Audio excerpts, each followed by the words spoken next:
अब scalar product के अगले इंपॉर्टेंट एक यूज पे चलते हैं। इसका एक अच्छा एप्लीकेशन क्या है सो दिखेगा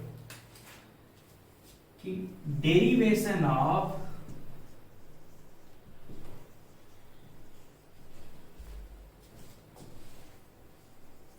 magnitude of the resultant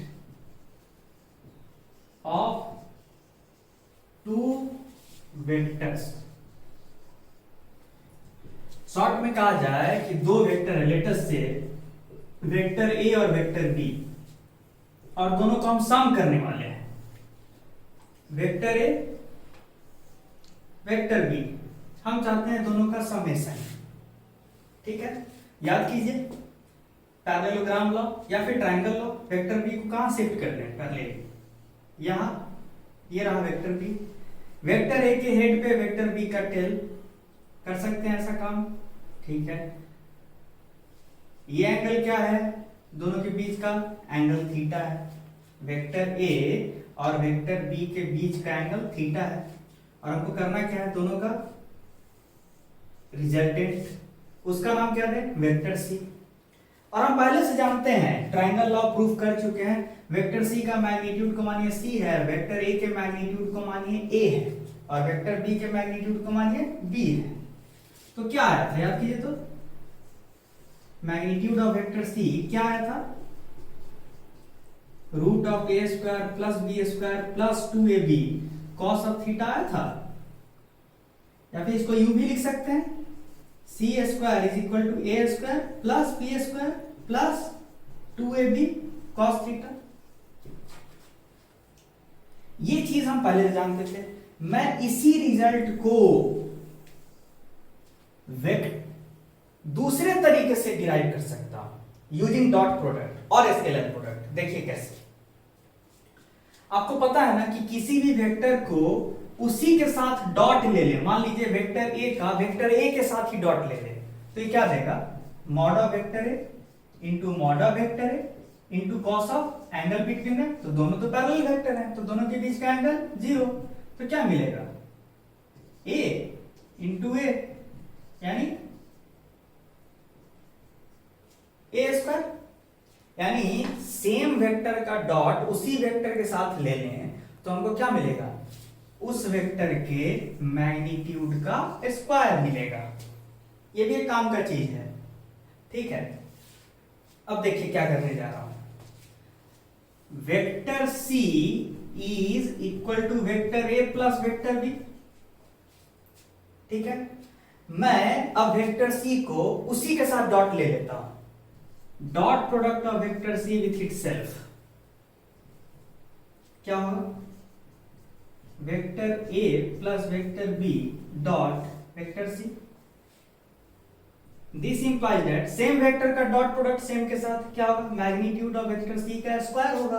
अभी अभी दिखाए थे।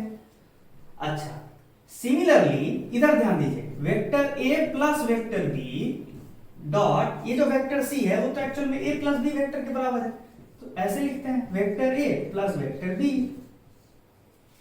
अब थोड़ा ओपन अप करते हैं, पहला टर्म का डॉट दूसरे, पहला ए वेक्टर का डॉट इसके साथ, तो क्या होगा, vector A dot vector A plus फिर वेक्टर ए का डॉट बी के साथ, तो लिखेंगे vector A dot vector B plus, अब क्या होगा, वेक्टर बी का डॉट ए के साथ, तो vector B dot vector A. Last में क्या होगा, वेक्टर बी का डॉट वेक्टर बी के साथ, तो vector B dot vector B.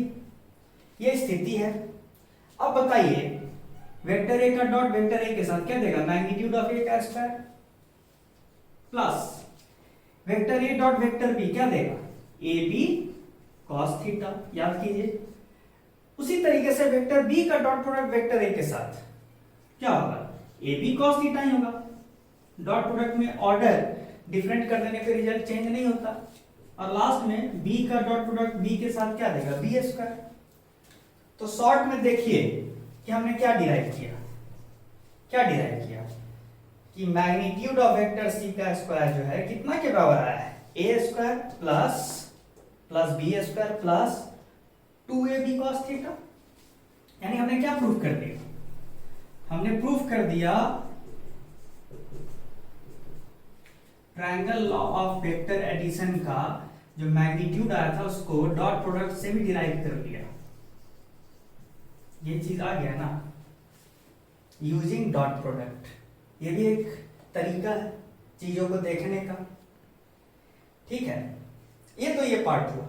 इसी में ऐसे जाते जाते एक इंपॉर्टेंट इंफॉर्मेशन दे दें। मान लीजिए कि कभी आपको कोई वेलोसिटी वेक्टर दे दे और आपको बोले कि बताओ तो कि उसका काइनेटिक एनर्जी क्या है, और वेलोसिटी वेक्टर दे दिया है और मास भी दे दिया है।